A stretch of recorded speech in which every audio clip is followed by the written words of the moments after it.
Hello, everybody.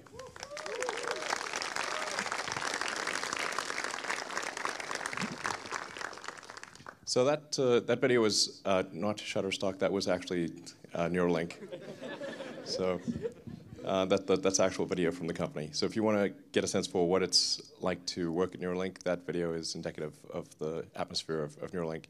It's an incredibly talented team, and you're going to hear a lot from them tonight. So we're going to actually go quite into depth on what we're doing, why we're doing, how we're doing it. I'm just incredibly impressed with the caliber of talent at Neuralink. And in fact, the main reason for doing this presentation is recruiting.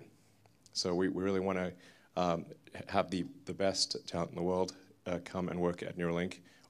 Anyone that's interested in trying to solve this problem, and that's actually the primary purpose for this presentation. So.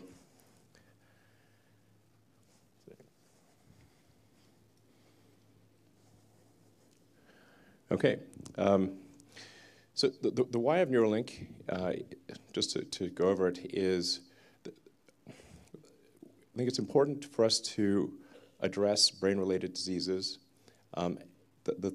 Everyone, if you survive cancer and heart disease, the odds are that you will have some brain-related disorder. So it'll be like Alzheimer's or dementia, and if you don't, friends and family will for sure.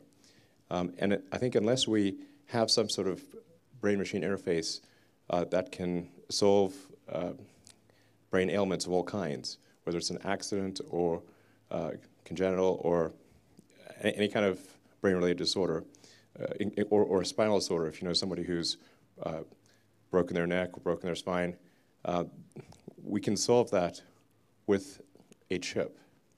And this is something that I think most people don't quite understand yet. And we're going to go over in detail how this is possible. But I think there's an incredible amount we can do to solve brain disorders, damage, and all this will occur actually, I think, quite slowly. So I do want to emphasize that it's not going to be like suddenly Neuralink will have this incredible neural lace and start taking over people's brains. Okay. It will take a long time. So you'll see it coming.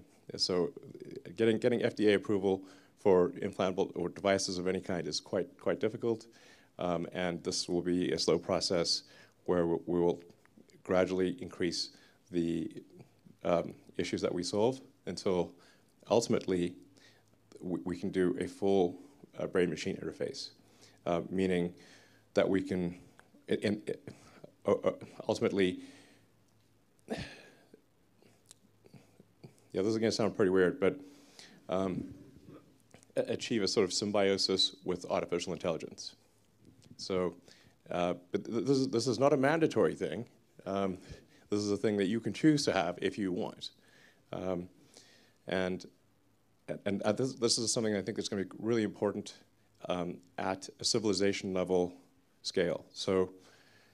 And I've said a lot about AI over the years, but I think even in a benign AI scenario, we will be left behind. And so, and hopefully it is a benign scenario, but I think with a high bandwidth brain-machine interface, I think we can actually go along for the ride. And we can effectively have the option of merging with AI. I think this is extremely important. And if you think about your limbic system and your cortex, your limbic system is kind of your primal needs and wants, and it's like where a lot of your emotions are coming from. And then the cortex is like the thinking, planning part of your brain. And I haven't met anyone who wants to get rid of either the cortex or the limbic system.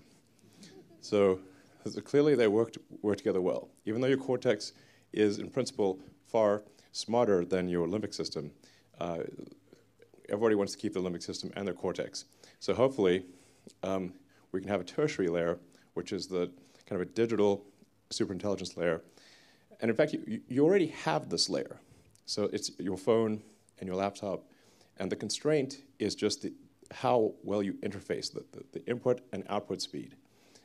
So the output speed is especially slow since most people are typing with thumbs these days. So you have a very slow output speed. Your input speed is much faster due to vision, but the thing that will ultimately constrain our ability to be symbiotic with AI is bandwidth.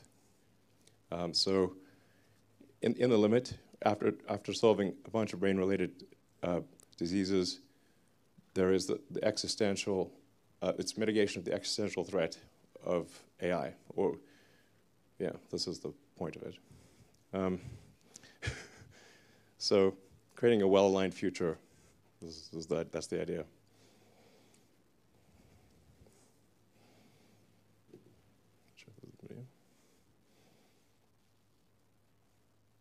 Composed of nearly 100 billion cells called neurons. Neurons come in many complex shapes, but generally they have a dendritic arbor, a cell body called a soma, and an axon. The neurons of your brain connect to form a large network through axon-dendrite junctions called synapses. At these connection points, neurons communicate with each other using chemical signals called neurotransmitters. Neurotransmitters are released from the end of an axon in response to an electrical spike called an action potential. When a cell receives enough of the right kind of neurotransmitter input, a chain reaction is triggered that causes an action potential to fire, and the neuron to in turn relay messages to its own downstream synapses. Action potentials produce an electric field that spreads from the neuron and can be detected by placing electrodes nearby, allowing recording of the information represented by a neuron.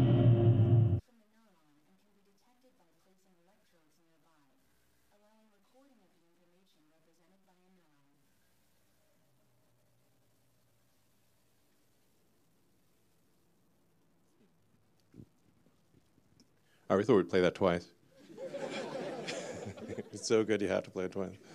Well, I think like a lot of people in the audience, there's a wide range of knowledge about neurons. I mean, some people view the brain as like this incredibly mystical thing that you cannot interface with the brain, and then some people are aware of deep brain stimulation, such as occurs for Parkinson's patients. So trying to address the broad range of understanding. I mean, neurons, essentially, there's that whole idea, what if we were just a brain in a vat? This is often posed by philosophers, except we are a brain in a vat, and that vat is our skull. Everything that you perceive, feel, hear, think, it's all action potentials. It's all it's neural spikes. And it feels so real. It feels very real. But these are all impulses from neurons, what's called a spike.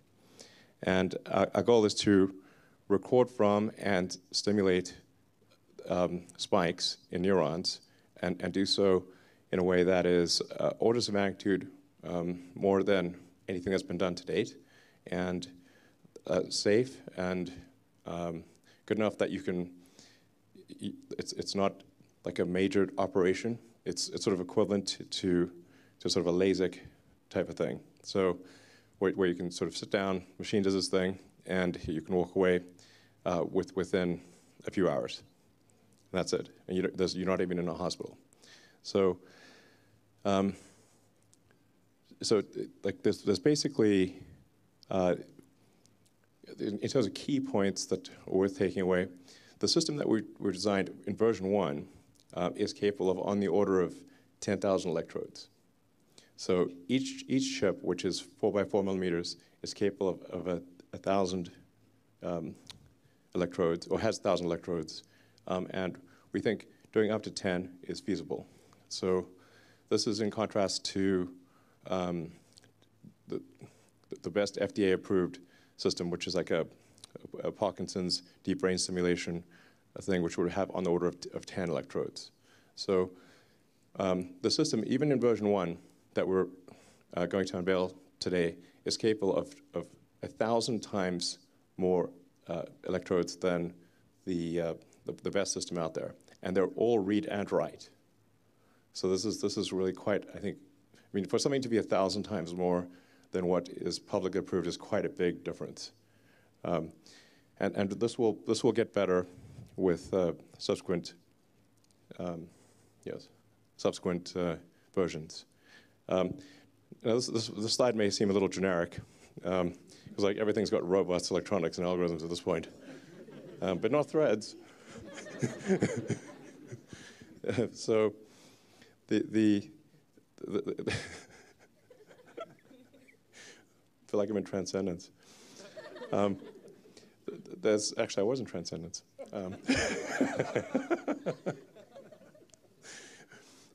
So there's very tiny threads that are about a tenth, roughly, of the cross-sectional area of a human hair. So they're extremely tiny threads. In fact, the threads that we have, like I said, even in version 1, are about the same size as a neuron. So if you're going to go stick something in your brain, you want it to not be giant, you want it to be tiny, and to be approximately on par with the things that are already there, the neurons. So this is about the size of a neuron, each thread. And then you really need this to be done with a robot, because it's very tiny and it needs to be very precise. So you don't want to pierce a blood vessel. So so each thread, the robot looks sort of basically through a microscope and inserts each electrode specifically, bypassing any vasculature, any kind of like blood vessel, and making sure that it can be inserted without causing trauma or minimal trauma. Yeah, it's not zero, but you won't notice it. That's the important part. You won't yeah, you won't feel a thing.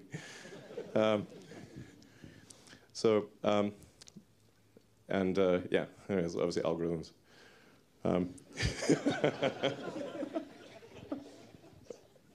So just to give you a sense of scale, this is how tiny the threads are. That is not even a big finger, that is a small finger. So these threads are just like I said, way smaller than a hair, and there's 1,000 of them. And this is what the robot looks like. It's sort of quite a complex device, but it all comes down to a very tiny, tiny point.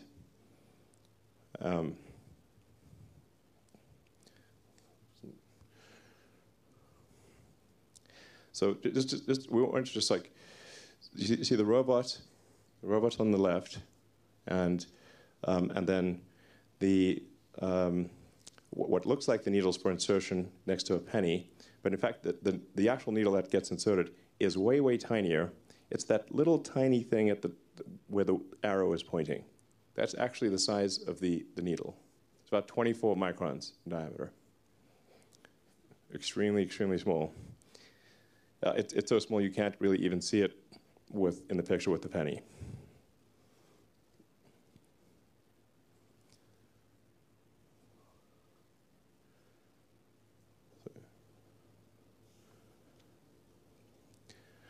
And then this is your rain on uranium. No, that's not really. That's agar. So you can get a sense for the robot doing the electrode insertion. That's a very zoomed in view. So they're all very, very tiny, and the robot is very selectively applying them very delicately. And then this is what the chip looks like. So action potentials. So each one of those represents one electrode. So there would be up to 10,000 of these lines. Yeah. So I guess it's always difficult to say. There's going to be there's a lot more in this presentation. So in terms of things that I think are important to bear in mind, this I think has a very good purpose which is to cure important diseases, and ultimately to help secure humanity's future as a civilization relative to AI. The threads are very tiny, and there's a lot of them, and they're very carefully placed.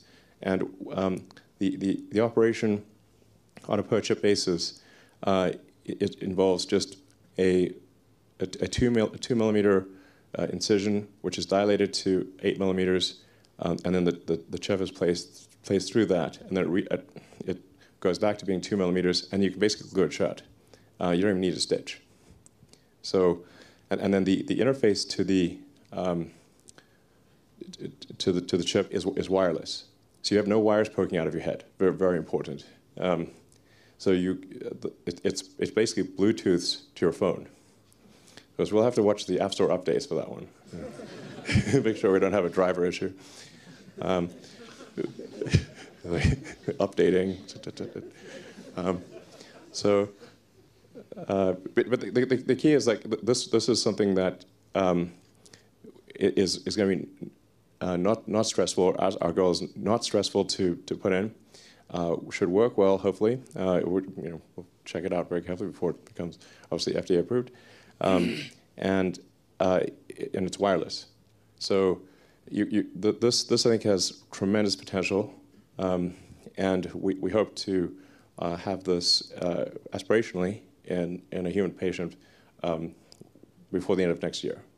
So this is not far. And then, as I mentioned earlier, this is the main purpose of this presentation is recruiting, and we need very talented people in all these areas. So it's a lot of very talented people are needed to make this ultimately successful. And then, speaking of talented people, let me hand it over to Max. Yeah. Thank you. I need a clicker. Thank you. Thank you. I'm Max Hodak. I'm the president of Neuralink. I remember a couple years ago when we started talking about the idea of Neuralink and that there might be a company and whether this was even a good idea. I remember my first reaction was that I wasn't sure that this actually was a good idea, that the technology was there yet. And I think Elon has this incredible optimism where he'll pierce through these imagined constraints and show you that really a lot more is possible than you really think is today. And you have to be very careful telling him that something's impossible. It better be limited by a law of physics or you're going to end up looking stupid. And so I've wanted to build a neural interface has really been like a central goal of my life for basically as long as I can remember. I think like we talk about AI being potentially the last invention that we have. I think that a high bandwidth BMI might be like really the first invention in many ways of like the next chapter of us. It's just really like as Elon alluded to earlier, everything about your experience, your thoughts, your memories, it's all in your brain and represented in the firing statistics of action potentials. So, all right, so just what is a BMI? And we'll go through this fairly quickly, I think. So you start with hopefully a brain and a machine. But the machine is just the stand-in for the outside world. It could be another brain, it could be software, it could be a robotic arm. But you want to receive energy from that world and impart through the senses like vision and audition and impart energy back into the world through things like motor control. And that language that they use to communicate, putting aside the interface hardware for a second, it's very important to understand what that is because people ask like, oh, can I talk to my dog or can I do these things? But it's important to understand what that language is. And that language, in the most general sense, is information.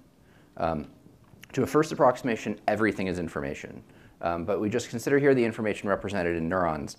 And so consider two like toy neurons. One, so these lines are imagined action potentials. And so imagine a neuron that fires very regularly like a metronome. Like this doesn't tell us anything. There's no information conveyed in this signal. We don't learn anything from it. On the opposite end of the spectrum, imagine a neuron that fires completely randomly. This also doesn't tell us anything. This also doesn't carry any information. Now we know that these two degenerate cases are not what neurons do because if you fit a model from recorded neural activity to behavior of things like a cursor of a patient or a subject that's implanted and you correlate these, then you can build a graph that looks like this.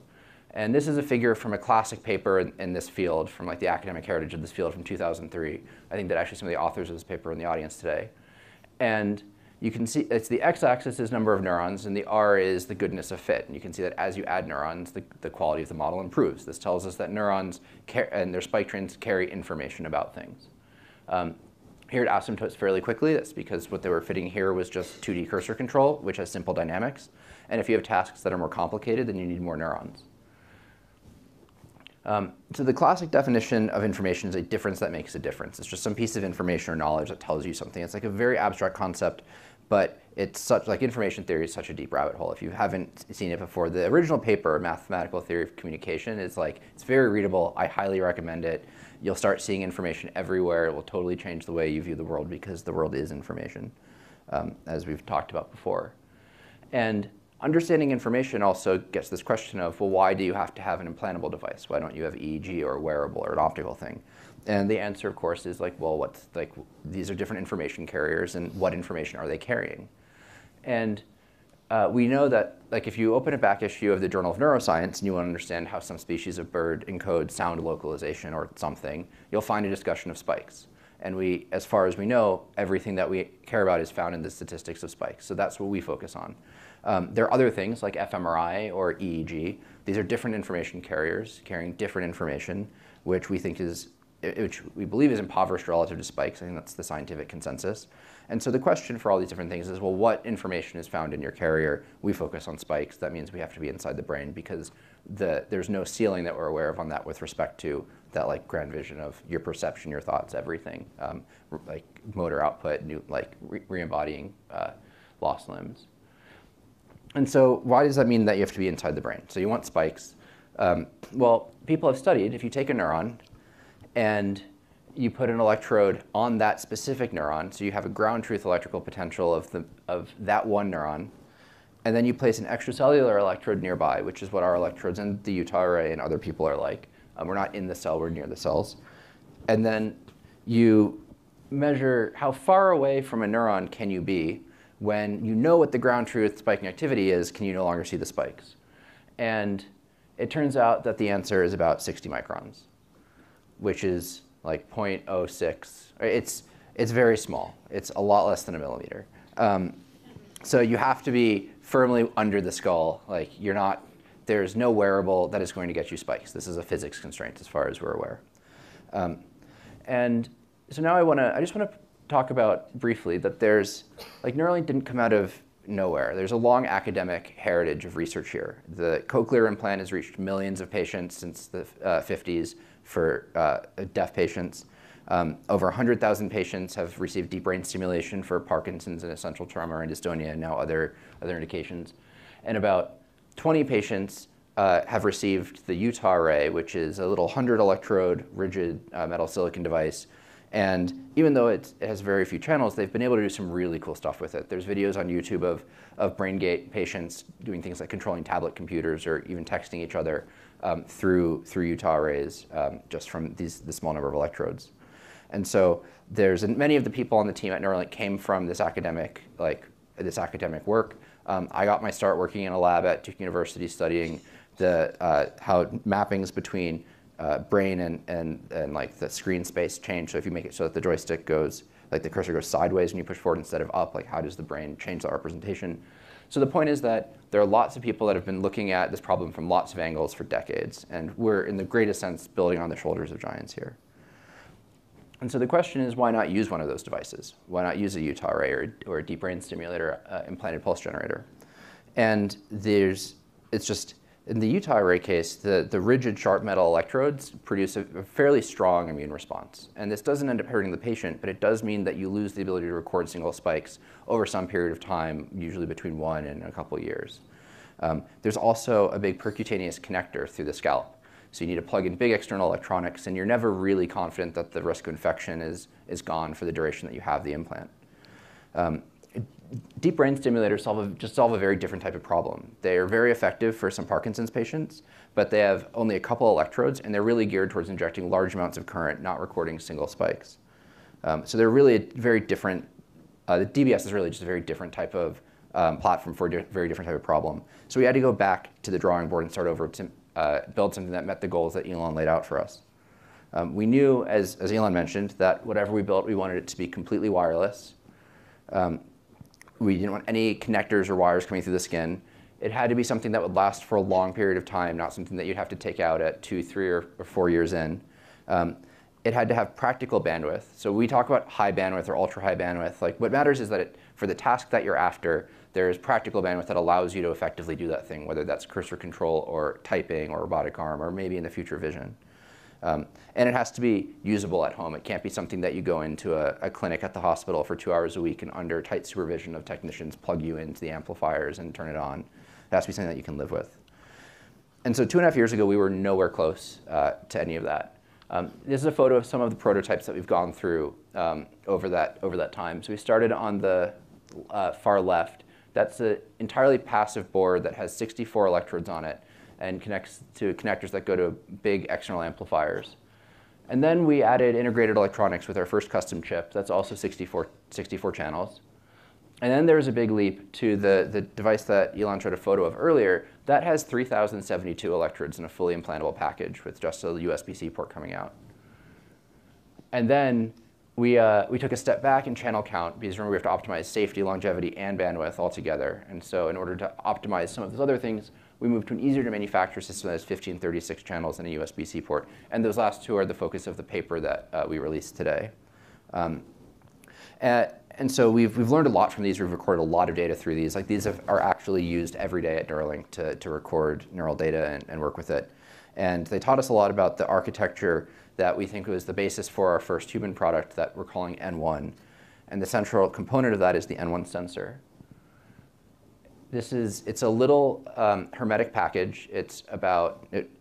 When it's fully assembled, this is missing an outer mold. It's into an 8mm diameter, 4mm tall cylinder. And each of these has 1024 electrodes, and we can stim and record through every one of those channels. Opening it up a little bit, you can see there's the thin film, which has the threads that Elon talked about, which is the wisp going off to the side. There's a hermetic substrate, and then that gets welded later to a package that goes over top, and that's mated to our custom electronics. And we'll go into more detail. We'll have the technical leaders that work on each of these talk about these in more detail over the rest of this presentation. So yeah, I mean, this is just not to belabor the point. I know that Elon really hammered this in, but these things are very, very small. They're not. You can't manipulate these. This is one photo. This is not two photos joined together, and you really can't manipulate these with your hand. That part at the top is just a backing material that's surgical packaging. They're peeled off. The threads are peeled off that one at a time by the robot to place into the brain. And we had to build a surgical robot. And the first impetus for this is just you have to place these threads. You can't manipulate these threads. You need a robot. And then that grew into understanding where the blood vessels are and imaging into the tissue, and the surface of the brain moves because you're breathing and you have a heartbeat, and there's lots of complexity of dealing with this incredibly high entropy substrate. And it's not all offloaded to the robot. The robot's under the supervision of a human neurosurgeon who lays out where the threads are placed, but it would not be, the surgery is not possible without the robot. And so the N1 implant, we can place, as Elon mentioned, many of these, possibly up to 10. In one hemisphere, for our first patients, we're looking at four sensors, 3 in motor areas and 1 in a somatosensory area, which are connected via very small wires tunneled under the scalp to an inductive coil behind the ear. And that connects wirelessly through the skin to a wearable device that we call the Link, which contains a Bluetooth radio and a battery. And this is, importantly, the only battery and radio in the implant. So if you take this off, the implant shuts off. And if there's software upgrades or security issues, it's much easier to upgrade the firmware on the pod than it is to try and change the implant. It'll be controlled through an iPhone app. You won't have to go to a doctor's office and have them have an exotic programmer to configure it. And the first thing that you'll have to do is learn to use it. Like, imagine if you've never had arms, and then suddenly you have an arm, and you have to pick up a glass on the table. It's like not a cognitive task. You just, like, how do you can't think your way through that. And so it's kind of a trippy experience at the beginning where, like, patients, at first it just kind of wanders around, and then they figure out how to break the symmetry, and they learn how to control it. And that's like it's a long process. It's like learning to touch, type, or play piano.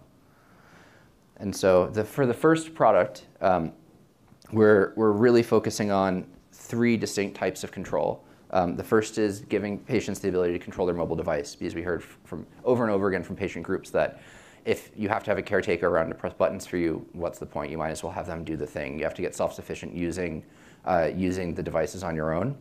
And then redirect the output from your phone to a keyboard or a mouse on a normal computer. It'll just show up as a Bluetooth mouse or a Bluetooth keyboard, like any keyboard or mouse that you can use on any computer. And as Elon mentioned, this is a forward-looking statement. There's a whole FDA process we have to go through. We haven't done that yet. This is like, these are aspirations. But we are working as hard as we can towards our first in-human clinical study next year. And again, these are plans, but the primary indication for that will be complete paralysis by upper cervical spinal cord injury. And we're expecting that those patients will get 4 1024 channel sensors, one each in primary motor cortex, supplementary motor area, and dorsal premotor cortex, which are 2 motor planning areas, and closed loop feedback into primary somatosensory cortex, which is like when you type or walk or pick up a pen, those aren't visually guided movements. Your body has all these senses of where it is in space and pressure and temperature and lots of other feedback. And we think for really high fluent control, you have to provide that back to the brain for the synthetic effectors also. And of course, fully wireless and able to use it at home. We think that there's a huge difference between something that you get to use 2 hours a week at the hospital versus something that you're living with every day and your brain is adapting to as much as the device is adapting to your brain. And so to bring up the other colleagues, this team is like, I'm incredibly lucky to get to work with this team. We're going to go into a little bit more detail on, I think that decoupling implantation from the electrodes is incredibly important. The reason that you have these issues where things like these like tungsten microwires get rejected is they're stiff and they're stiff and sharp and they tear the brain, and they have to be because they have to get into the brain. And so if you can decouple the process of getting it into the brain from what is left there, where it can be much softer and have material properties like the brain and maybe be coated in things that help the brain recognize it as itself, that's really important. And then the thin film polymer leads, the threads themselves, are really cool material science, and we'll go into more detail on that. And then we'll also talk more about the chips, and then a little bit more on just the neuroscience of how information is represented in firing statistics in your brain. And so with that, I'd like to welcome Dr. Matthew McDougall.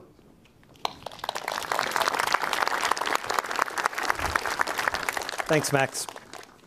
I'm Dr. Matthew McDougall. I'm head neurosurgeon at Neuralink. When I'm not at Neuralink, I'm a brain and spine surgeon here in San Francisco at CPMC, California Pacific Medical Center. Before that, I was at Stanford, where I worked in labs that implanted and designed advanced brain-computer interfaces. I originally became a neurosurgeon because I wanted to help people live happier, healthier, longer lives. I've been humbled in practice by how powerless we are to treat many of the most debilitating neurologic diseases. People afflicted with spinal cord injury, schizophrenia, autism, and a host of other neurologic conditions have far too few options. I work with Neuralink because we, for the first time in history, have the potential to solve some of these problems. Before we get to how we get the device in, we have to talk about our guiding principle at Neuralink. It's safety. Everything we do at Neuralink is filtered through the question, will this make me more likely to want to get one? Will it make me more likely to recommend this to my family and friends? This approach impacts every design decision we make. So while for the immediate future, Neuralink's devices will only be intended for patients with serious unmet medical needs, our design philosophy is that this should be safe enough that it can be an elective procedure. So what have we done to try to make it safe? For starters, we've created very small threads. They displace a lot less tissue than the traditional methods.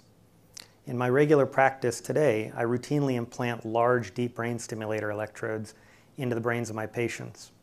They're big enough to have about a 1 in 100 chance of causing a significant hemorrhage. They displace and disrupt enough brain tissue that you can often see neurologic consequences just from placing the wire. We can do better than that. Neuralink's threads are so thin that they're difficult to see with the naked eye. They're much smaller than the width of a human hair. They're small enough that a human surgeon can't actually implant them without help. So we created help. Neuralink developed a tool that we're extremely proud of, the robotic inserter. Inspired by designs conceived of in labs here in the Bay at UCSF and Berkeley, we developed this robot that can rapidly and precisely insert hundreds of individual threads representing thousands of distinct electrodes into the cortex in less than an hour. This tool allows a surgeon to aim between the blood vessels that cover the surface of the brain with micron scale precision.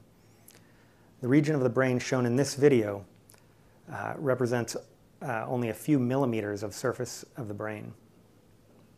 As you can see, the brain's surface moves with the heartbeat and breathing. The robot tracks and adjusts for this movement. Using this tool, we can greatly reduce the risk of harming cortical vessels and causing bleeding. Here, the robot is selecting individual electrode threads and placing them into the brain in the pre-planned location with remarkable accuracy and repeatability. Using this system, we've been able to rapidly place thousands of electrodes into the cortex without causing noticeable bleeding. We also have an in-house histology team that examines brain tissue to help us choose electrode profiles and materials to help us minimize tissue damage. When you think of traditional neurosurgery, you probably think of something very invasive. Traditional surgery on the brain isn't something that patients ever look forward to or are excited about, except in the most dire circumstances. Usually a clamp is attached to the skull to keep it rigidly immobilized to the operating table. We often shave all or most of the patient's hair. Patients can end up with large visible scars. At Neuralink, we want to create an entirely different patient experience, something more like LASIK. No scars, no big scars, no hospital stays, no short procedures, no hospital stays, very short procedures, and of course, in the end, you get to keep all your hair. We even want this to be possible under conscious sedation. That means you can get rid of the complexity and the risk of general anesthesia, as well as many of the unpleasant side effects, nausea, sore throat from a breathing tube. To be absolutely clear, our first clinical trial patients are going to receive an experience much more like traditional neurosurgery. But our aim is to simplify the procedure, down to the injection of local anesthetic, a very small opening in the skin, a painless opening in the skull below, quick and precise placement of threads into the cortex, and then we fill that hole in the skull with the sensor, allowing the scalp to be closed up over it. Behind the ear, we'll make a small incision to insert the coil. We will tunnel tiny wires under the scalp to connect the sensors to the coil. That's the process. I believe that Neuralink is going to be able to provide us in the medical community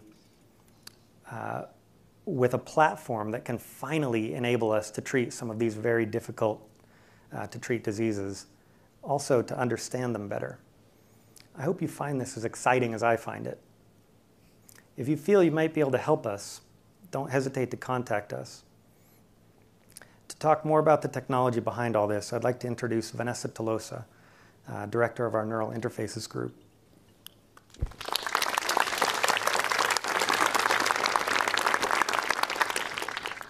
Hi, I'm Vanessa Tolosa. I lead the Neural Interface Group at Neuralink. Our team consists of engineers and material scientists who are responsible for making the probes that get implanted into tissue, the packaging for the electronics, and integrating these two components together. We also do all the testing and characterization of these parts. Before joining Neuralink, I led a neurotech team at Lawrence Livermore National Lab. There we worked on a wide range of neuroprosthetic technologies that were used both in the academic and clinical settings. I decided to join Neuralink because I saw an opportunity to take all of this exciting work that we were seeing in neurotech research and actually make them accessible to patients at a much faster time rate than what medical device companies have traditionally been able to do. With that in mind, at Neuralink, we set out to create a fully implantable neural interface with thousands of channels that are capable of single spike resolution. This device must last a long time in the body. To do this, it must be small, flexible, and made of biocompatible materials that will minimize the brain's immune response. To protect the electronics from the caustic environment of the body, it must have airtight packaging, also known as hermetic packaging. The device must also be able to both record from and stimulate neurons. This is essential for a highly functioning BMI. Finally, the manufacturing process must be scalable and capable of making micrometer-sized features consistently. Currently, there are no research or commercial devices that meet all of our requirements. So we built one out of microfabricated thin film polymers. Just like in semiconductor chip manufacturing, we use a layer-by-layer process that generally consists of 3 repeating steps. We're either always depositing material, patterning a material through photolithography, or etching away a material. Depending on the complexity of the design, these steps could be repeated over 100 times. And to make things more challenging, we are limited to materials that are safe for the body. In our current design, we have a 3-metal layer process that results in a 5-micron thick and 10 to 40 micron wide probe.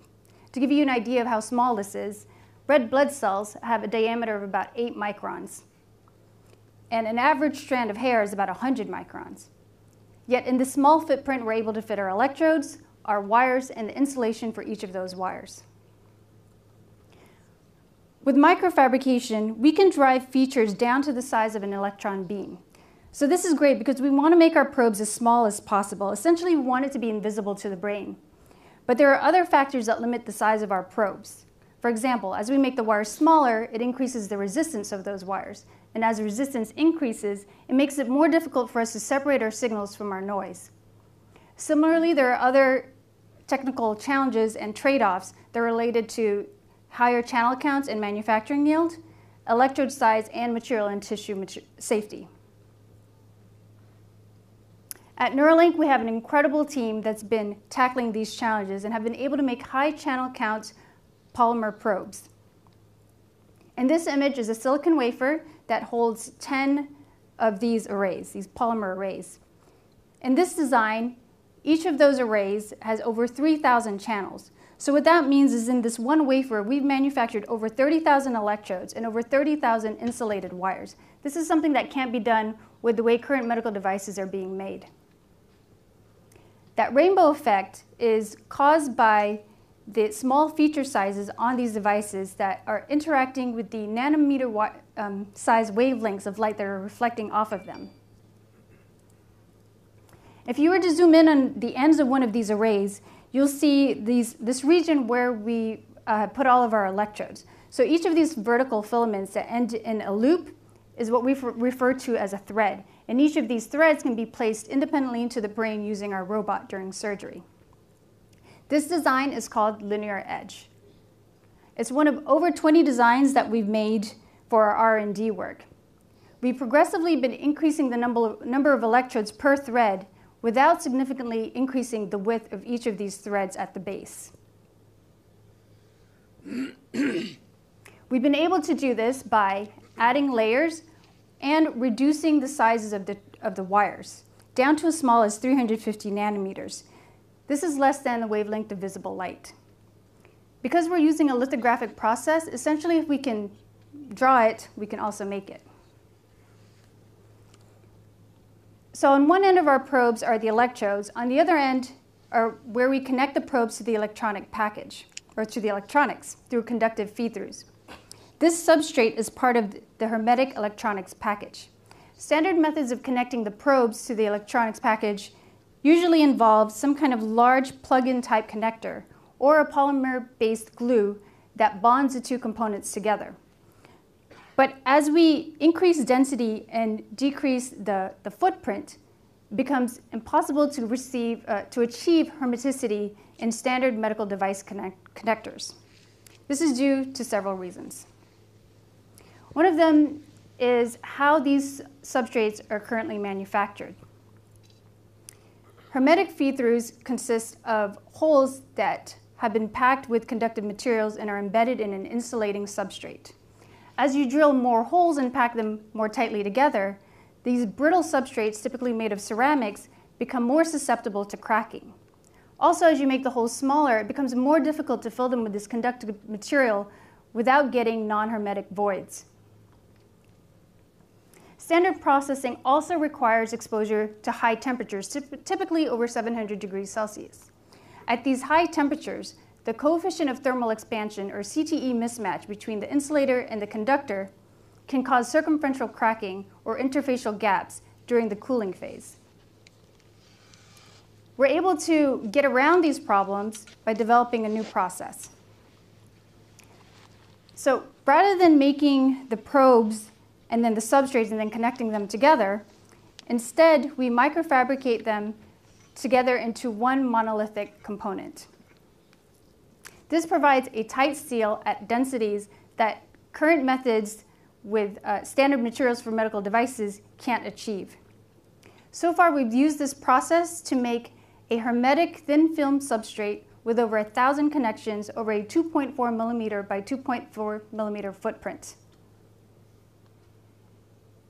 Next, we assemble the electronics and then also attach a wired lid using a laser welding process. These two steps have required a lot of internal development as well. The result is the sensor that's ready for final assembly and implants into the body. Next, you'll hear from my colleague DJ about our custom electronics.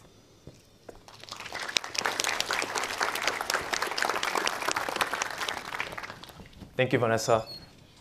My name is DJ Seo, and I'm the Director of Implant Systems at Neuralink. My team focuses on building chips and systems to get neural signals recorded from our electrodes out of the brain, and also to put information into the brain. Before Neuralink, I was at UC Berkeley, where I co-invented NeuralDust, which is a technology to power and communicate with small implantable systems using ultrasound waves.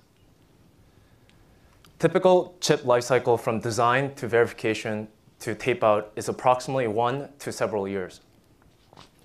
At Neuralink, we had the ability to co-design our chip with the rest of the system, and the tight feedback loop from this organization has enabled our small team of analog and digital chip designers to tape out a new design every 3 months on average.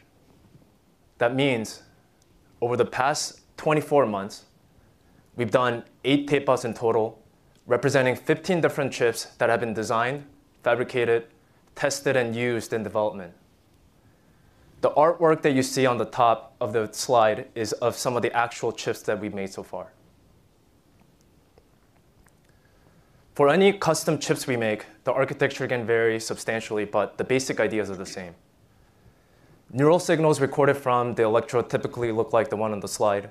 And in order for us to extract the information that we care about, we need to first amplify, filter, and digitize those neural signals, and use digital logic to process and send out the bits we want for BMI. We also need ways to diagnose any issues with our electrodes and be able to drive stimulation engine to inject charge to the brain when required. Our latest chip is called N1 System on Chip, and it is physically small, measuring only 20 millimeter squares or 4 by 5 millimeters. It is low power, highly configurable, and it has 1,024 simultaneous record and stimulation capable channels. And it has on-chip spike detection.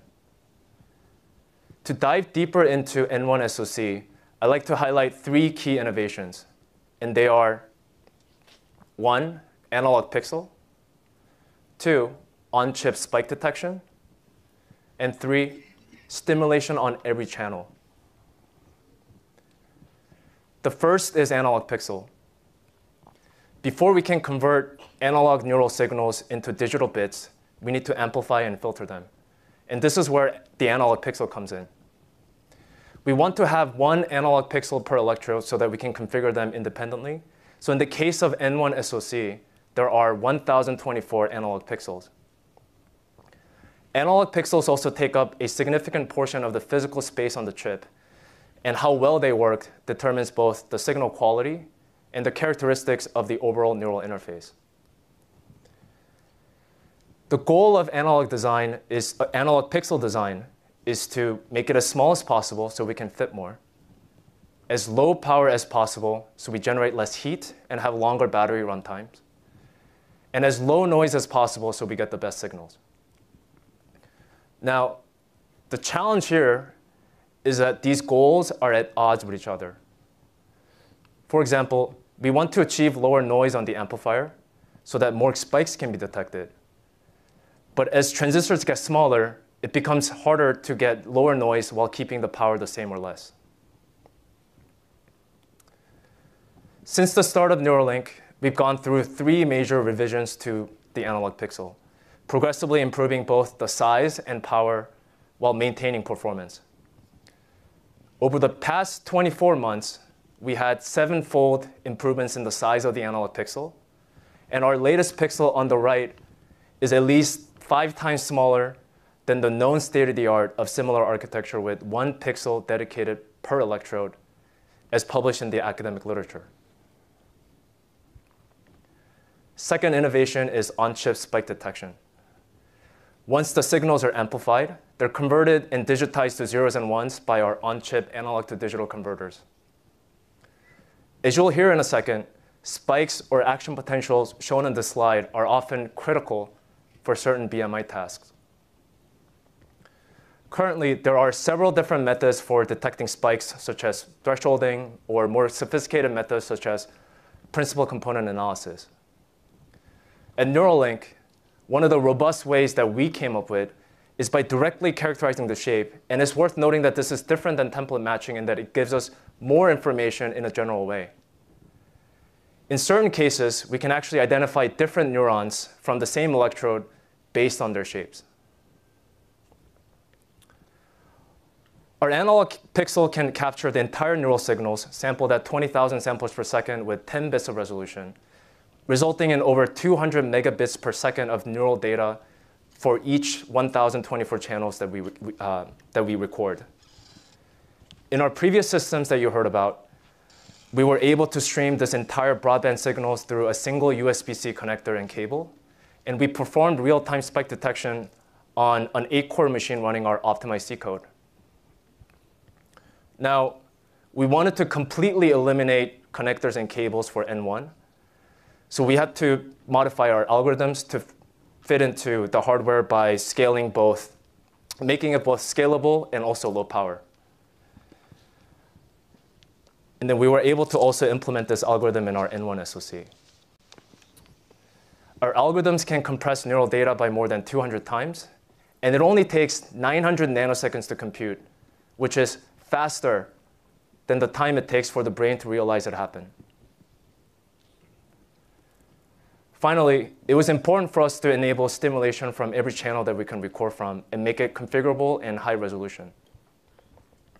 To make this work, we custom designed stimulation engine for electrical stimulation that can coexist alongside our analog pixels.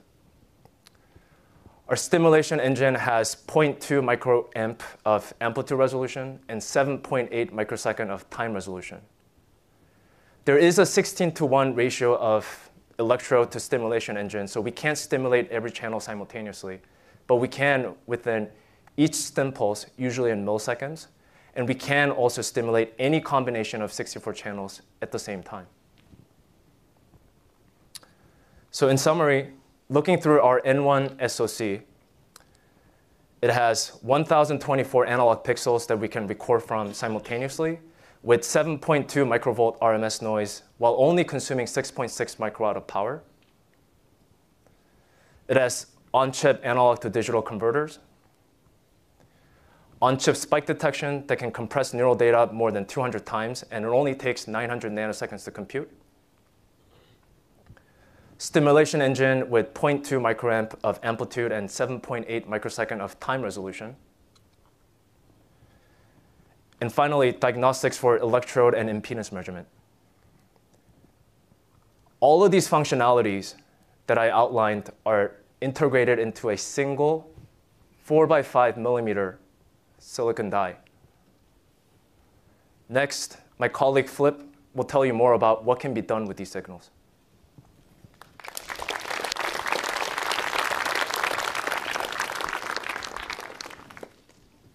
Thanks, DJ. My name is Philip Sabis, and I'm the senior scientist at Neuralink. Before Neuralink, I was at UCSF, where I was a professor of physiology. There, for 16 years, I ran a lab that studied how the brain processes sensory and motor signals. We developed new neurotechnologies, and we studied how to take those tools and use them for neural engineering applications. Today I'm going to tell you about how it is that we can use those amazing devices that Vanessa and DJ just told you about to communicate with the brain. Now specifically, I want to tell you about two things. First, I want to show you that the work that we're doing doesn't come out of thin air. We're building on over a century of neuroscience research and decades of neural engineering research. These provide a solid foundation for the sorts of things that we're talking about. Second, I want to show you why we believe that even more advanced applications are possible with more advanced devices. Now, when Elon contacted me over 2.5 years ago now and told me about his vision for the company, I knew that I wanted to join for these two reasons. Because I knew that the technology was at a point where with the right team and the right vision and a long-term vision, we could do the sorts of things that we're talking about. And I knew that with that team, we could do things that no one had even dreamed about yet. Okay. So the first thing I want to show you is a video. Many of you who are seeing this have seen videos like this before, so you know what it is. But if you don't know what this is, I have the distinct pleasure of telling you that right now what you're looking at is the brain at work. This is, in fact, traces of a bunch of electrodes that came off of one of our devices, a bunch of electrodes from a single thread. And each trace shows you the voltage waveform in time as it's coming off of one of those threads. Now, if we focus in on one of those traces, the first thing you may notice is that there are these big voltage deflections that happen periodically, and these are the spikes that Max and Elon and others have talked about. These spikes occur, again, when a neuron has an action potential. And this is the fundamental element of communication within the brain, and this is the thing that we want to tap into. This is what we want to be able to record. Now, as DJ just told you, we have algorithms that can detect these spikes in real time as they're happening. And that allows us to collect data that looks something like this. This is what we call a spike raster. So each row there represents one channel of recording, and time goes from left to right. And each of those little tick marks is the time of a single spike in action potential. All right, so presumably there's some information somewhere in there. How do we get at it? What are we going to do with it? Well, for the first application, which Max told you about, which is allowing paralyzed individuals to be able to control a computer, what we want to do is we want to reach into primary motor cortex and record the activity that's happening there. Primary motor cortex is the part of the brain that sends signals down the spinal cord and to the muscles to drive movement. Of course, it does that with action potentials. And in particular, we want to record from the hand and arm portions of primary motor cortex. So imagine that you have a person sitting holding a mouse, and they're sitting still, and then they make an outward movement with their mouse, and then they reach back. What would you see in the brain? Well, here's a synthetic neuron. I made these data up, but it gives you the idea. Here's a synthetic neuron that shows that in the background activity, when the person's at rest, maybe there's some firing. But when that person reaches outward, that neuron starts to fire a lot. And when he reaches back, the neuron becomes quiet. So this is what we call a neuron that's tuned to a particular direction of movement. Now, maybe we'll record from another neuron, and this neuron may have a different pattern. It may be tuned to the return movement and not to the outward movement, so it fires more on the return. What if we asked the person to do that movement again? What we would see is a similar pattern of activation. So the neuron on top still fires more for outward movement, and the neuron on the bottom still fires more for the return movement. But you'll notice that the patterns are different. And that's because neural activity in the brain is random. It has stochasticity, which means that even though the person may be intending to do the exact same thing from one movement to the next, the neural code, the neural representation at the level of an individual neuron is noisy. And this is just one of the reasons why we need to record from lots of neurons in order to be able to gain a high fidelity readout of what the intention is. So let's say we record from a bunch of neurons. It might look something like this. Now, if you look at that, you might think that looks pretty messy and it's not clear what's going on. But I'm going to do a little trick. I'm going to take those neurons and I'm going to rearrange them so that they're in the order of the tuning that they have, just as I told you about those two neurons. And if you do that, look what happens. Now suddenly structure emerges. And I think you'll agree, looking at that there's information in that stack of neurons that tells you about the movement. And that's exactly what we want to do. We want to do that kind of magic in an automated way to read out the movement. The way we do that is by building something that we call decoding algorithms. These are mathematical algorithms that we tune based on data like these to be able to take in just those rasters of spiking activity and output the movement that the person wants to make. Okay, so for these little fake data, I built a very, very simple decoder, and sure enough, it's able to capture the intended movement. This is what we want to do on a bigger scale. Now, you might say to yourself, I don't understand, you're talking about moving, but I thought it was about paralyzed people, right? So how does that work? Well, it turns out we know from a lot of prior research that even if you're not actually making the movement, even if you're just thinking about the movement, or even if you're watching someone else make movement, the cells in motor cortex respond in a similar way. So we can build up these decoding algorithms just from those kind of data. And then a paralyzed person can think about moving the mouse, and the cursor will move. Now, this kind of decoding has been done in a fair number of academic labs, including my own before I came here, and in humans in academic studies. What we want, what Neuralink's goal, though, is to be able to do this with a clinical device that people can take home and use on their own, and that has orders of magnitude more channels, orders of magnitude more neurons that we're recording from. With that, we think that people will be able to get naturalistic control over their computers, not just a mouse, but also a keyboard, game controllers, and potentially other devices. That's what we're trying to do. Now, I've told you about the arm and hand area of motor cortex, but the devices that we're talking about, because of their high bandwidth and the ability to tailor the location of each individual electrode to a person's individualized cortical anatomy, we should be able to reach anywhere in motor cortex. So, for example, there are areas at the base of motor cortex that are responsible for driving activation of the speech articulators. There was a recent lovely study from UCSF that showed that from activity like that, you can actually decode speech. So you can decode the movement of the articulators, and from that, you can create synthetic speech. So potentially, with a device like this, you could restore speech to a paralyzed person who's no longer able to talk. But there's no reason in principle that we can't reach all of motor cortex. And that would give us access to any movement that a person thinks about, any movement at all.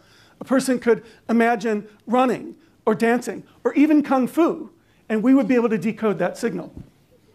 So that could give a paralyzed person the ability to control, say, for example, a 3D avatar that they could use for online gaming or sports. It could allow them to control a wide range of assistive robotic devices. And ultimately, if and when the technology for spinal cord, nerve, or muscle stimulation gets far enough, ultimately, it could be used to restore that individual's control of their own body.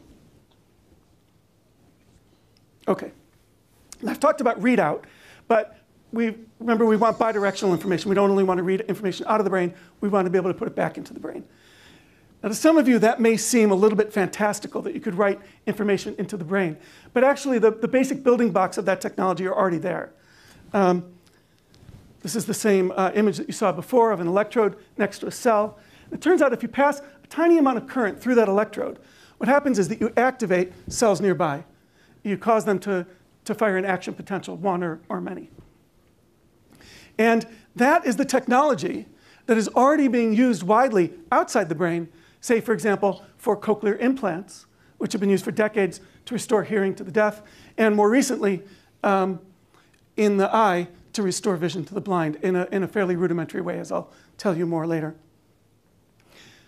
But in addition, you can use the same technology in the brain, for example, to restore the sense of touch or to restore vision. And I'm going to tell you very briefly about those two applications. So let's start with the sense of touch. Consider this little bit of tissue of brain that I've just highlighted here that's at the border between motor and somatosensory cortex. So if we blow that up, what you can see is that somatosensory cortex has a very special property. It has what we refer to as a spatial map. And what I mean by that is that there are regions that encode the palm of the hand and each of the 5 digits, for example.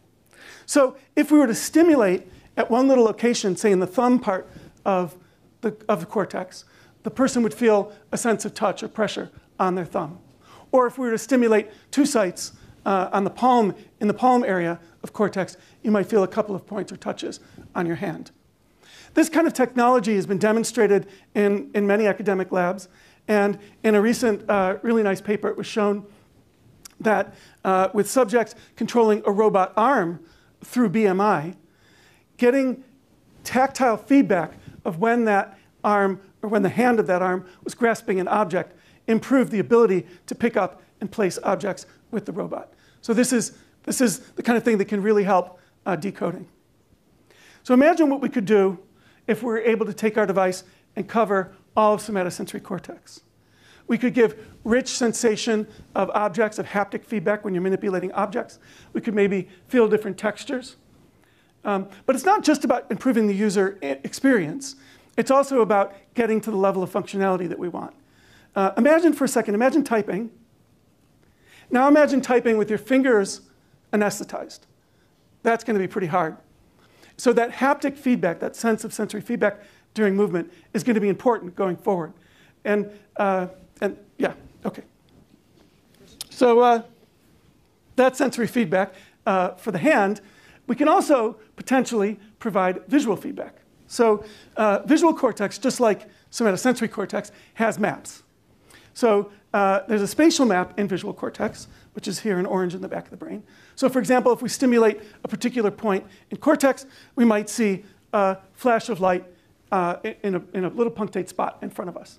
And this was demonstrated many years ago by neurosurgeons, and it's been used in academic labs, and that we call that little dot a phosphene. And if you stimulate another area, you'll get a phosphene in a different location. So the idea here is that you could stimulate a bunch of different areas, and you could create kind of like a dot matrix image of the visual world, which could provide a rudimentary form of vision. And there are academic labs and even companies that are working on technology just like this. But there isn't just one map in visual cortex. Actually, there are a bunch of different maps. This is a good example of how the brain works. There's a spatial map, but there are also maps telling you about the orientation of edges in the field. There are maps telling you about color. There are maps telling you about the size and speed of objects moving. So what we want is a device that has sensors that are small enough, electrodes that are small enough, and a high enough density that we can tap into that rich collection of maps with our stimulation devices so that we can do better than just dot matrix, so that we can actually create rich visual feedback for the blind. That's the long-term goal. OK, that's just, again, one more example of the way that these devices can be used. So I've talked about recording signals, and I've talked about stimulating. You can combine those two to treat a variety of neurological disorders. Max talked earlier about deep brain stimulation. to treat, say, for example, Parkinson's disease. And many people have those devices in. Academic labs have recently shown that you can do better with stimulation, you can treat better, if you also are able to record the state of the brain, say from motor cortex, and use that to shape the pattern of stimulation. Deep brain stimulation, or DBS, has also been used for dystonia. It is already approved for dystonia and obsessive compulsive disorder. And we think, again, closed loop therapies can do better. And in fact, for epilepsy, there's already a commercial product that does this kind of closed loop seizure detection and disruption, although it does it with only about 8 electrodes. There are many other diseases. Oh, no. All right. We'll get there. Sorry.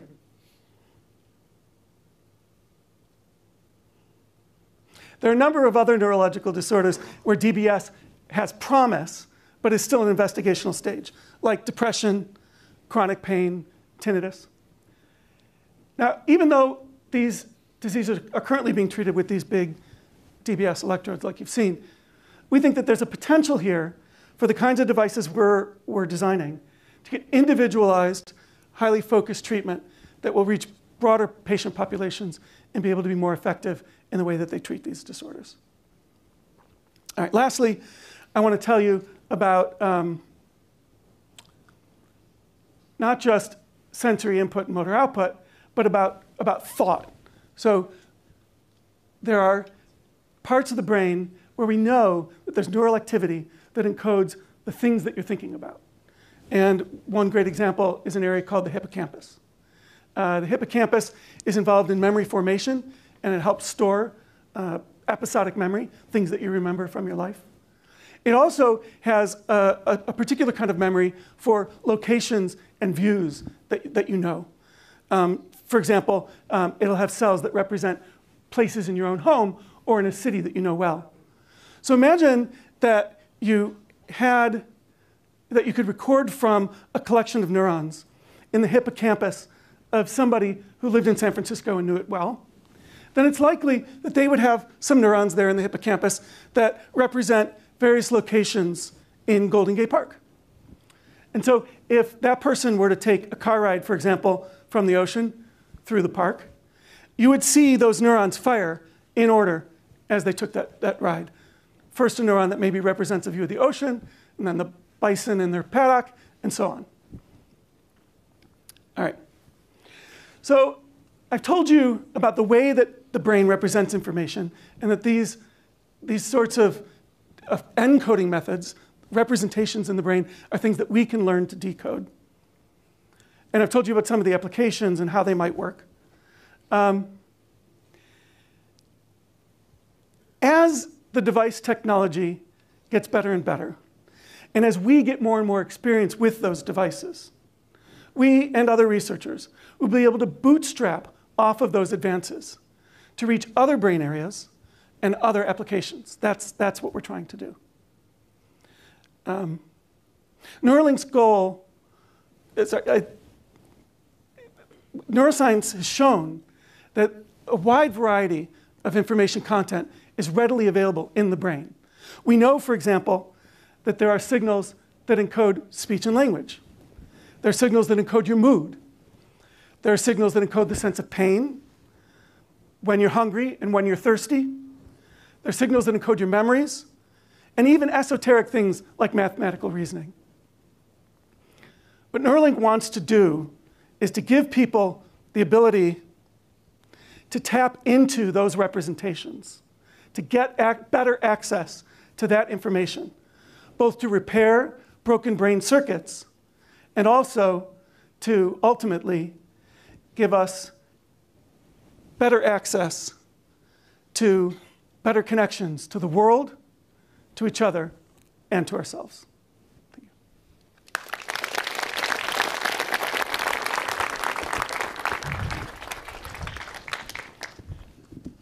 All right, thanks. We're just going to take a risk here and just do some Q&A. That hopefully was a good understanding of the brain for yeah, like, nice work, guys. It's like, that's very proud of the Neuralink team. They've done amazing work, and yeah, it's a really smart group. There's a lot more there's a lot more really smart people. So what you're seeing here is the outcome of a lot of hard work by the Neuralink team, yeah, I think there's some pretty impressive stuff. So we can take some more questions from the audience. The lights are bright, so you might have to just take you later or something. Yeah, is there a roadmap towards allowing people or organizations to actually push custom code to these devices? This is a really interesting question. So it's definitely too early to really think about this. Elon, I don't. I think we'll hold up on the custom code immediately. Yeah. But I think it's conceivably there could be some kind of app store thing in the future, or some sort of platform with like a very rigorous verification of the application. Yeah, but yeah, I mean, I think that this is certainly not meant to be sort of a closed system. Ultimately, if we can enable others to contribute, whether they're at Neuralink or not, that would be a good thing, for sure. And just to add one more thing to this, we've had some discussions like it might be that if you want to build an app or a business on top of like a brain-enabled API, then your business model can't be advertising, for example. That's like it's very important to us that this is like that this turns out well for everyone, and so there's thinking like that going on. Yeah. Sure. Does the brain's neuroplasticity make this harder or easier for you guys? Like, are you trying to interpret a continually moving target, or is there a chance for a symbiosis once the brain realizes what's happening to it? Yeah, there's no doubt that plasticity will make things. Repeat the question. So the question was whether neuroplasticity will help or hurt our effort, and I think there's no doubt that it will help. First of all, there's just the fact that you have to learn how to use these devices. But for example, in work that we did in my lab earlier, we showed that you can write in information that isn't perfect. It doesn't get that map perfect. Or even it can be somewhat quite different from the map. But ultimately, you can learn to use that through plasticity. And there's going to be a lot of learning required.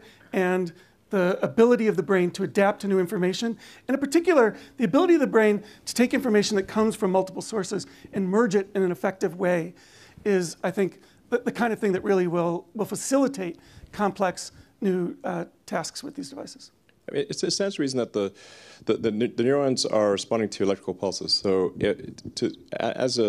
the electrode is providing electrical pulses, to the neuron, an electrical pulse is a neuron.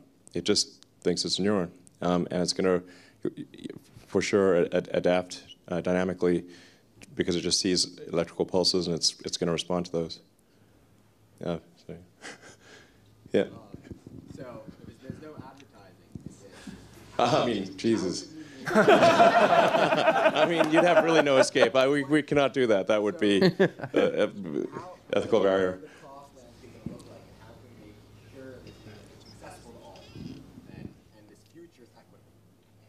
Yeah, so the question is, if this will not be advertising driven, which I think would be unwise, then how will it be paid for, essentially? Is that correct? Or how will we ensure that it's broadly available? Yeah. I think that the cost of these brain disease or brain injuries is extremely high to society. If you have to take care of somebody, or if they need comprehensive medical care or hospice, this is actually very, very costly to society. So I think the economics of solving for that make a ton of sense. And if you enable somebody to work and be productive, contribute to the economy, I think that will. I think that the economics of that will easily pay for itself. And then, in the limit, of course, if you want to be symbiotic with AI, it'd be like, I think it's safe to say you could repay the loan. with superhuman intelligence. I think it's a safe bet. So I think the economics of this will work out. And the first order is really just to make sure that it works and works safely. And then I think it'll really be the option of the person. But it is critical that this be sort of, as we've talked about before, like a LASIK-like device. If this has to be done by a neurosurgeon, it cannot be scaled. There just aren't enough neurosurgeons. So it must be, just as one wouldn't want sort of like a hand operated laser for an ophthalmology situation. You really want the robot doing it with precision. The same thing goes for the brain interface. So, yeah.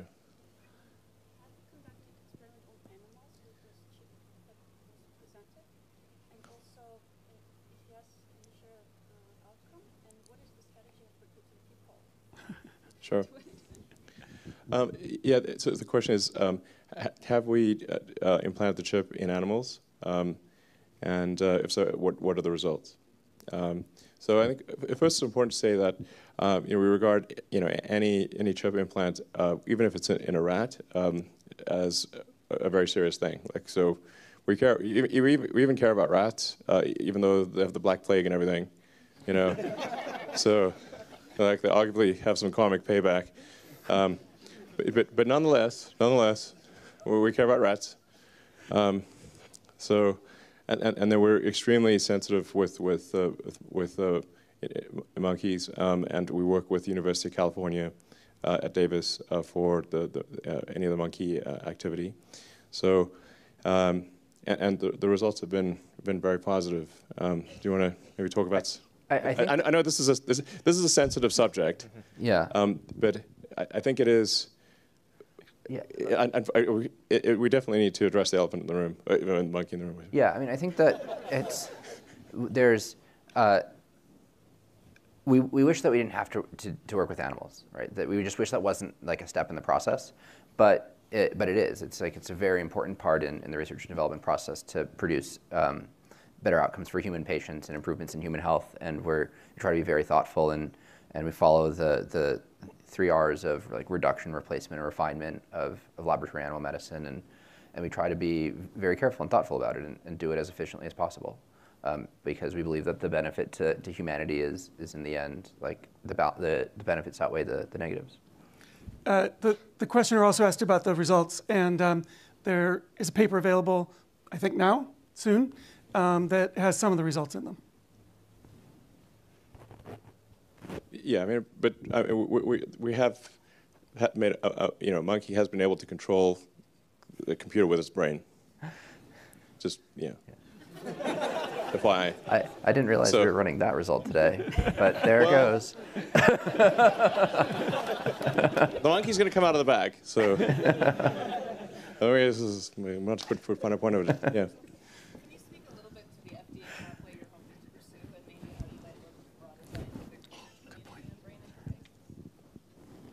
Can we speak about the FDA path that we want to pursue and how we might work with the scientific community? You guys want to talk about it? Yeah, sure. Well, actually, why don't we start with FDA? Well, I was also going to say, like, we're under no illusion that we think we can do all of the science required for this ourselves. Like, there's an immense amount of neuroscience to be done with these devices, and there's a huge amount that we have to learn about the brain, and that's going to be a much larger thing than just Neuralink. And we want to get these tools into the hands eventually at the right time. I think that we're still a very small company just focused on getting our first patients, and we have to be laser focused on that. But we want this to be a thing that is much larger. Like, we want this to be a field, right? We want this to really fuel advancement of the field, because the most important thing is not that like Neuralink is this like one specific place, but that it advances all of us. And for the FDA, there's a pathway. We're pursuing an early feasibility study, IDE, and it's. And there's the FDA actually put out draft guidance in February that's very specific to the type of thing we're doing, and it's pretty prescriptive. It's a checklist of what they want to see, and there's a lot in it. You have to show that it's going to be expected to be safe and biocompatible and stable, but you work through that and you give them the documentation. But I mean, people in academia right now are quite constrained in working with the Utah arrays. That's the most advanced thing in academia, and our system is at least 100, arguably 1,000 times, well, on the order of 100, I suppose, relative to the potential of the Utah array, 2 orders of magnitude improvement at the experimental level. So I think it probably would make sense for us to make more of the robots and provide the chips to academia to further the science. Sure. Sorry. Okay. It's hard for me to see. So you've obviously been working under the radar for quite some time, and you've made significant advances. Now that you're public and very obviously recruiting today, and I would assume looking for additional academic partnerships to sort of accelerate your development, what is the best way for academics to get in touch with you and start to create these new collaborations and advance mutually on the side of academia and the side of Neuralink? Sure. What is the best way for academics to get in touch with us to collaborate on furthering the field and N1? Yeah. What do you guys think? So first, if anybody out there has technologies or ideas that they haven't heard us talk about today and that they think could be useful for us, they should reach out and tell us about it. We're always interested in new technology and new things that are happening in the field. So that's a first. As far as getting the academic community access to data, for example, this is something that we are committed to doing. The details of the pathway on that aren't fully worked out. There are a number of options. And to be honest, if you have ideas about ways that anyone in the academic community thinks that it would be good to engage with us, we're willing to listen. And we'll pick 1 or 2 and we will make it possible for the technology that we're working on to have a very broad impact on the field. That's definitely one of our goals. Yeah, I mean, the things that sort of really drive the technology are, advancing the chip design, the software on chip and for interpretation of the results, material science especially for the coatings of the electrodes, like how do you have a long life electrode.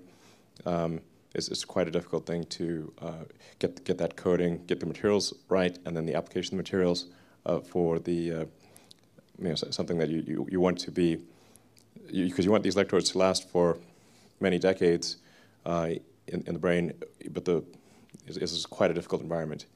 It really wants to corrode, so getting the right coatings is incredibly difficult. It's a tough material science problem. Sure. On that note, you pushed quite a bit on material science and hermetic packaging. Do you guys have a sense of, it's only been doing it for 2 years and things are changing, but do you have a sense of the longevity? Is it outperforming, or do you consider it a solved problem compared to rigid Utah arrays? Right. Do we consider the longevity a solved problem? Definitely not. So I think the longevity is one of the key questions, and it's difficult to say, like, until you actually have it implanted, how long does it last? And then if it does start failing, does it fail in a benign way or in a bad way? So I think there's not enough time yet to actually say whether it is going to live for a long time. It obviously makes sense to have accelerated live testing of the electrodes, so in a non-brain situation, so you figure out something that's actually a worse environment than the brain, and which is actually quite a difficult environment for a chip. And electrodes, find something that's even worse and have accelerated live testing. That's one of the key things. And then they need to confirm that in an actual brain. So, I mean, the latest results are quite promising, but it's too early to reach conclusions. I think we've just recently seen what we think is a remarkable breakthrough, but time will tell. Sure. Yeah, I can just. I was wondering, how are you planning to avoid the mechanical mismatch between the neural probe and the brain, and that to make probes? How will we address the mechanical mismatch of the electrodes and the brain? Essentially, because the cells are like jello and electrodes are really hard, and so you have a big stiffness difference between brain cells and the metal electrode. Yeah, do you want to? Ask a question. I'm on. Yeah, I mean, that's part of the reason, one of the reasons why we went towards flexible materials. Like, there were a lot of different kinds of probes out there right now, if you look it up. And that's the main purpose of going flexible and also going smaller. So as I said, that we're really trying to make it as invisible to the brain as possible. And then on top of that, as was mentioned, coatings. So all of those combined, we're hoping to significantly decrease that immune response. But essentially, if you have something with high modulus and something with low modulus, but if you make the high modulus thing very thin, it becomes quite flexible. Yeah. Moment of inertia. So I'll try to answer a question at the back there. It's hard for me to see behind the camera. Yeah. So recent research from Dr. Yosher down at Baylor has shown that like a temporal delay in generated phosphines is necessary for the patient to perceive like a cohesive image. So if you stimulate the entire letter at one time, it's different from sort of drawing the letter across the visual cortex. Have you found similar things in motor cortex and sensory cortex in the recordings you've been doing? So I think if summarize the question, like essentially, do we look at like higher order feedback where it's sort of at the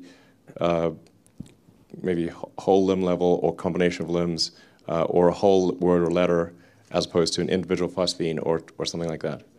Okay. Yeah, I think that, of course, that's a stimulation result, not a recording result.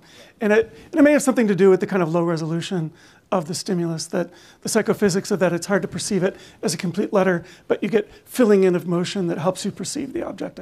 That's kind of sort of my thinking of what's going on. And so, I think these are the kinds of questions that honestly we haven't yet addressed. When I talked about visual stimulation and the kind of rich visual stimulation that we want to, just to be clear, that was aspirational. And so, come back and ask us in a little bit, and I'll answer. Yeah, but there are, there are like individual neurons that you can trace to particular names and concepts and people, at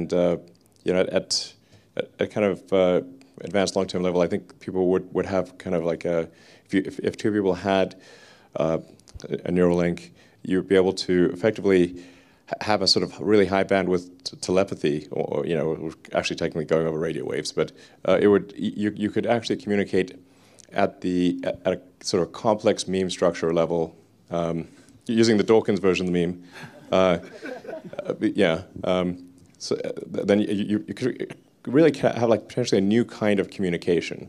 It's sort of a conceptual telepathy, essentially. It would also be consensual. I'll try to answer something in the back. Yeah, I can hardly see you, but anyone in the back there, basically. If you talk. Yeah, firstly, I'd like to congratulate you guys on the technology that you've created, all the accomplishments. Thanks. Great team. I apologize for keeping this out of the technical atmosphere, but I want to keep it philosophical. I'd like to know, essentially, the implications of Neuralink is to solve a lot of the problems that humans face on a day-to-day basis in a Parkinson's. It's like 7 to 10 million people worldwide face it. I wrote it down. So I understand that humans under these difficult circumstances, we find great meaning and find meaning in life. And I wanted to know if Neuralink, if their ultimate goal is to eliminate suffering. If so, if we're given the tools to accurately understand the trials that we're faced with, how are we able to find meaning in life? I have like a crude answer. Oh, okay. What's your answer to what do you think we should do? I mean, we're open to ideas here. The overarching objective is to make the future better, aspirationally, and to hopefully not pave the road to hell with good intentions. Because I think the road to hell is mostly paved with bad intentions, though. I mean, my answer is very, very, very crude. Okay.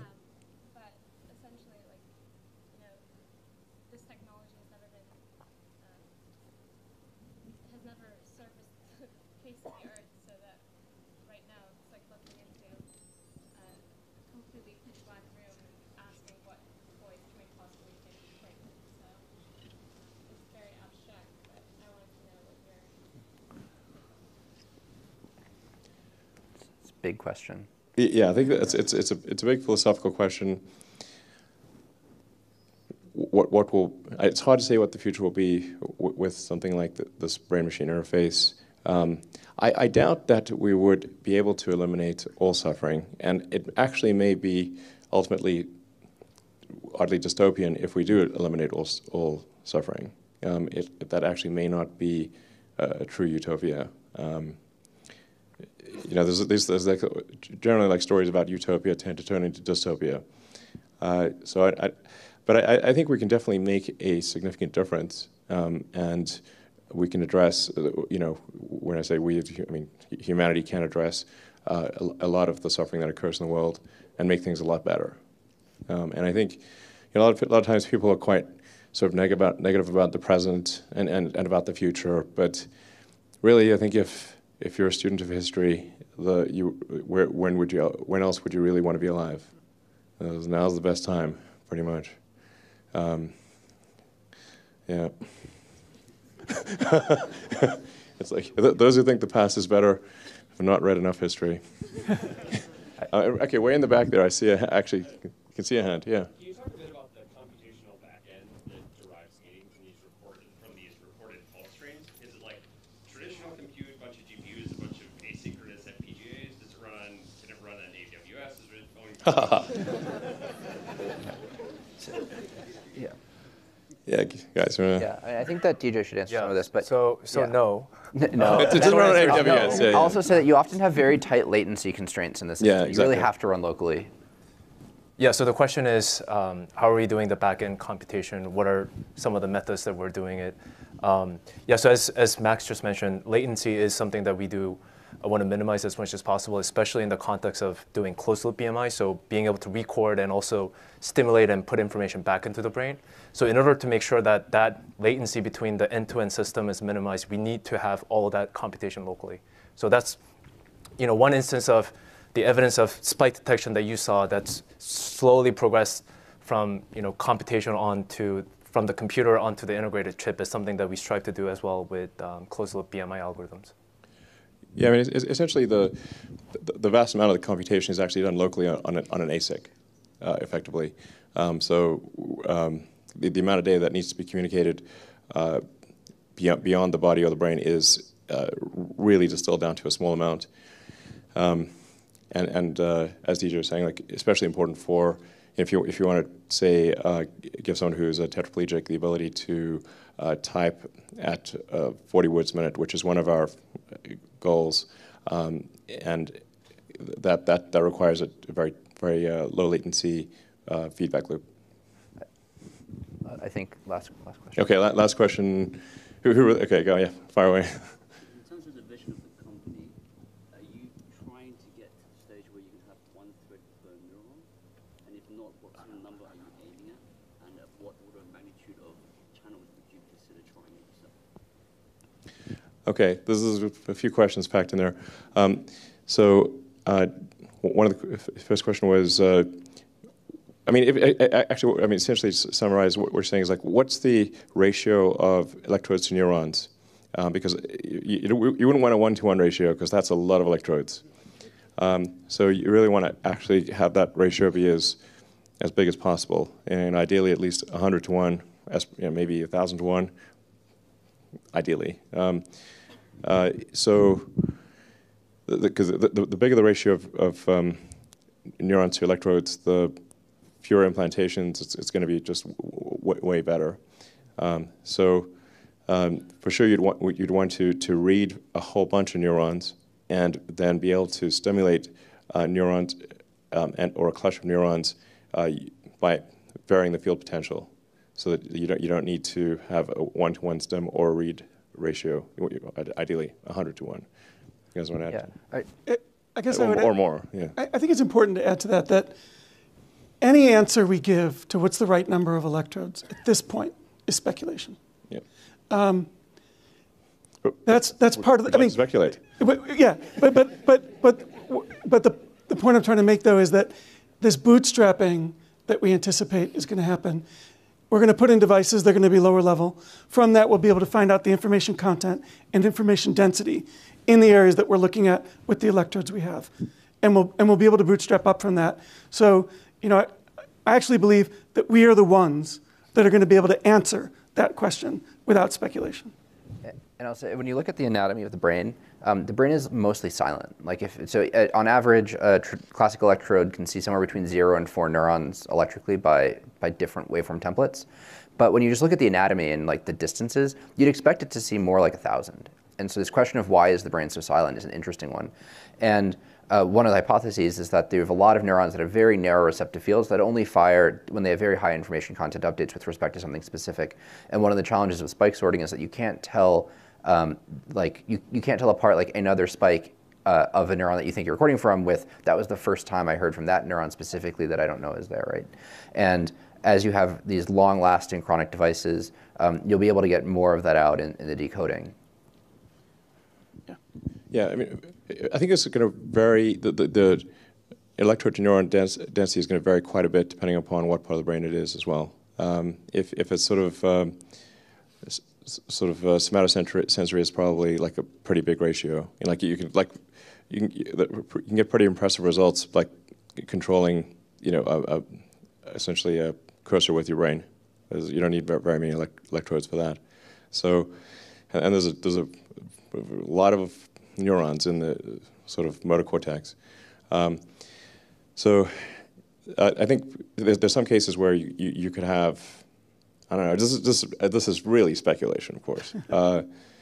Some places where you could have maybe 10,000 to 1, and some places where you'd want maybe 10 to 1. It could probably, I suspect it will vary quite a bit.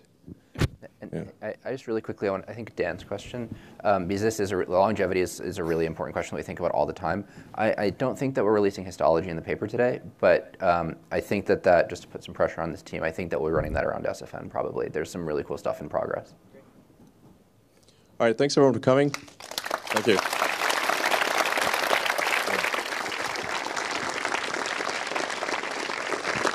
Great questions. Great questions.